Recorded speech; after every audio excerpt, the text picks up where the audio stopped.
Thank you very much, Mr. Speaker. I have a few questions for the proponent of the amendment through you, Mr. Speaker. Please proceed.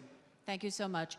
These relate to Section 19 and the required attributions. The first part, lines 723 through 740, deal with written communication, and the amendment states that the name of a person, and if such person is an entity, the name of the entity's chief executive officer or equivalent. Could you define the kind of business or entity to which this particular clause refers through you, Mr. Speaker? Representative Fox. Thank you, Mr. Speaker. I believe it is an entity that makes an IE expenditure in the city of Connecticut through you, Mr. Speaker. Representative Cheeseman. Through you, Mr. Speaker. So would any business or corporation be required to form a PAC to make such independent expenditures, or could such entity or corporation make it through their own funds, i.e., let's say a sole proprietor or a LLC? Through you, Mr. Speaker. Representative Fox. Through Mr. Speaker, they'd be able to, so long as the entity making, give me 1 minute, Mr. Speaker. Mr. Speaker, the entity making, this would apply to IEs made in connection with an election or a contribution. It covers entities just making an independent expenditure for Connecticut candidates or cover transfers to IE PACs in Connecticut through you, Mr. Speaker. Representative Cheeseman. Thank you very much. Through you, Mr. Speaker. So I'm not quite clear. A business would be required to form a PAC to make an independent expenditure, or could a business make the independent expenditure in its own right? Through you, Mr. Speaker. Representative Fox. Thank you, Mr. Speaker. If an independent expenditure is being made, the entity has to register through you, Mr. Speaker. Representative Cheeseman. So the business could make the expenditure as its own entity rather than having to form a PAC. Am I understanding correctly? Through you, Mr. Speaker. Representative Fox. Mr. Speaker, the answer to the question is that an independent expenditure political committee, if the entity is making a contribution for a political party, the success or defeat of a candidate for nomination or election, or the success or defeat of a referendum question, the entity would have to register through you, Mr. Speaker. Representative Cheeseman. So if I may give an example through you, Mr. Speaker, let's say to take something current, a local automobile dealership or dealer group decides to promote a candidate who's opposing Tesla coming into the state. That automobile group or dealership would have to form an independent expenditure PAC to make such a contribution to advocate for or against a candidate. Through you, Mr. Speaker. Representative Fox. Thank you, Mr. Speaker. Point of clarification to the representative: would the contribution be made towards a candidate or towards a cause? Through you, Mr. Speaker. Representative Cheeseman. Through you, Mr. Speaker, let's say toward a candidate to encourage that candidate's election because they were advocating a position that the business agreed with. Through you, Mr. Speaker. Representative Fox. Through you, Mr. Speaker, I thank the representative for the clarification. In that instance, they would have to register. Through you, Mr. Speaker. Representative Cheeseman. So given this hypothetical dealership did create a PAC, further down in the section it says the 5 largest contributors to this entity during making such communications during the 12-month period would also have to be listed. So let's say the 5 largest customers made a contribution because they believed that they should be able to buy Chevys. Through you, Mr. Speaker. Their name would have to also be listed on the ad. Through you, Mr. Speaker. I'm sorry. Representative Fox. Through you, Mr. Speaker, that's correct. Through you, Mr. Speaker. Representative Cheeseman. Would this, through you, Mr. Speaker, would this also apply to any not-for-profit that had a political committee advocating for the election of a candidate? Through you, Mr. Speaker. Representative Fox. Through you, Mr. Speaker, that's correct. Yes, sir. Through you, Mr. Speaker. Representative Cheeseman. Through you, Mr. Speaker. So the names of the 5 largest contributors only to that political action committee would have to be listed. Through you, Mr. Speaker. Representative Fox. Through Mr. Speaker, again, if they come within the definition of lawful purpose of the committee or the definition of independent expenditure political committee, then the answer is yes. Through you, Mr. Speaker. Representative Cheeseman. Through you, Mr. Speaker, how would it be determined that the funds were segregated into the appropriate political action committee. There are many organizations that solicit donations that actually do political activity. How would it be determined that no funds that were intended for, say, I don't know, distributing art in schools for a group that was advocating for the election of a candidate remained in that said account? Through you, Mr. Speaker. Representative Fox. Thank you. I thank the representative for the question. That responsibility is placed on the reporting entity. Through you, Mr. Speaker. Representative Cheeseman. So if I, as a donor, make a contribution not knowing that political activity is going to be carried out, I am relying on the entity to carefully segregate that donation and not use it for any political activity. Through you, Mr. Speaker. Representative Fox.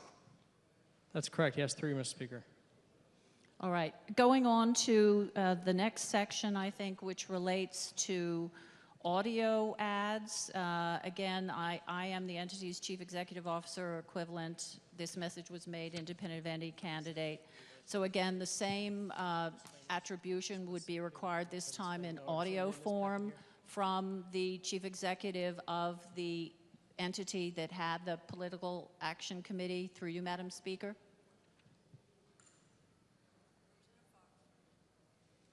Representative Fox. Madam Speaker, the representative asked if the reporting requirements would be similar in that situation. Through you, Madam Speaker.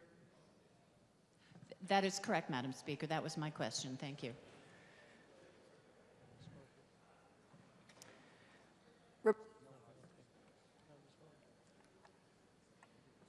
That's correct. Through you, Madam Speaker.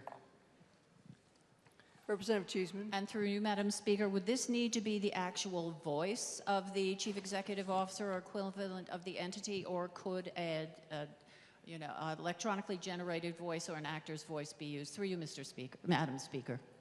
Representative Fox. Madam Speaker, the legislation before us indicates that it has to be the voice of the individual, the actual voice of the individual putting themselves out as the CEO or individual responsible for the entity. Through you, Madam Speaker. Representative Cheeseman. All right. And it says here, communication shall also state the additional information about the person making such communication may be found on the SEC website. Through Madam Speaker.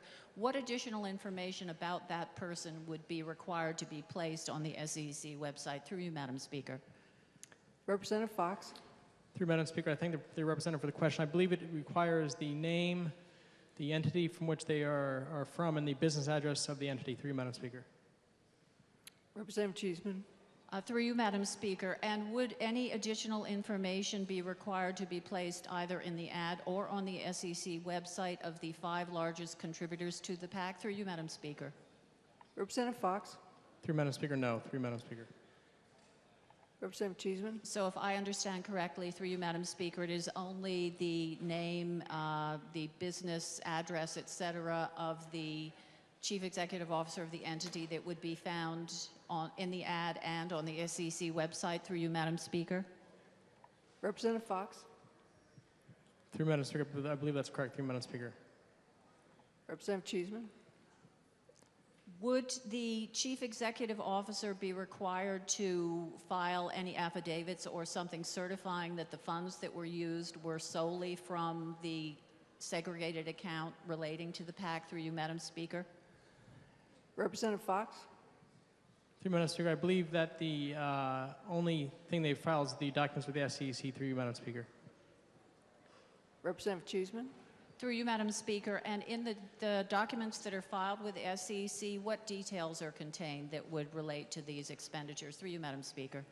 Representative Fox. Thank you, Madam Speaker. Through you, I believe, again, it's the identifying information of the underlying entity. Through you, Madam Speaker. Representative Cheeseman. So these expenditures relate solely to candidates or political parties? Through you, Madam Speaker. Representative Fox. Through Madam Speaker, yes. Or I also include referendum questions. Through Madam Speaker. Representative Cheeseman. So advocating for or against a particular position in a referendum, this would apply? Through you, Madam Speaker. Representative Fox. Through Madam Speaker, yes. Through you. Representative Cheeseman. Through you, Madam Speaker, would these regulations apply to other advocacy ads? Through you, Madam Speaker. Representative Fox. 3 minutes here. I believe the answer is no, but I'm somewhat, when the representative makes reference to other advocacy ads, can she clarify that through you, Madam Speaker? Representative Cheeseman.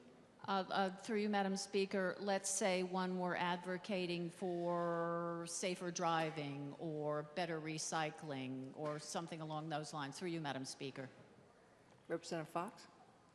3 minutes, Speaker. I thank the representative for the clarification. The answer is no. 3 minutes, Speaker. Representative Cheeseman.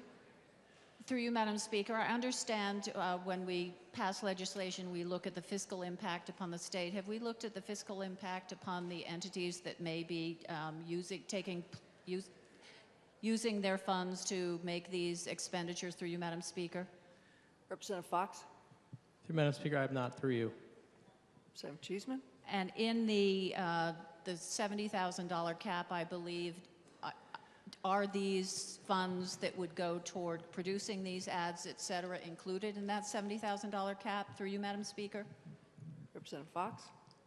3 minutes, Speaker. The $70,000 cap relates to donations per donor, per recipient, per year.